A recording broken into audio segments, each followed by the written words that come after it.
Ndugu wananchi na Watanzania wenzangu, hatuna budi kumshukuru Mwenyezi Mungu mwingi wa neema na rehema kwa kutufikisha salama mwishoni mwa mwaka 2025, na inshallah kwa uwezo wake Mwenyezi Mungu tutaweza kuona na kuvuka pia salama mwaka 2026.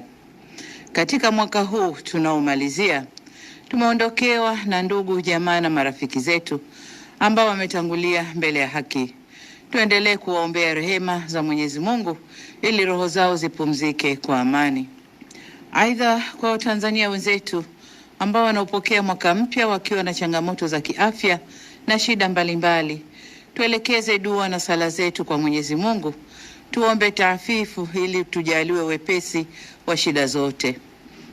Ndugu wananchi, mtakubaliana nami kwamba katika mwaka 2025 nchi yetu iliendelea kupiga hatua kubwa za kimaendeleo katika sekta mbalimbali na katika kuboresha maisha ya wananchi.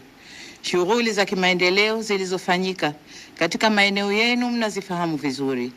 Tulieleza kwa kina katika nyakati za matukio mbalimbali. Hivyo sina haja ya kuzirejea tena hapa leo. Kwa ujumla, serikali yetu imeendelea kuchukua hatua madhubuti za kuimarisha uchumi wa taifa, ikiwemo kudhibiti mfumuko wa bei hasa za chakula. Kwa mwaka huu wa 2025, wastani wa mfumuko wa bei nchini ni 3.4%. Aidha, pato la taifa limeendelea kukua kufikia 5.8% kilinganishwa na 5.2% ya mwaka uliopita 2024. Vile vile, deni la taifa linaendelea kuwa himilivu.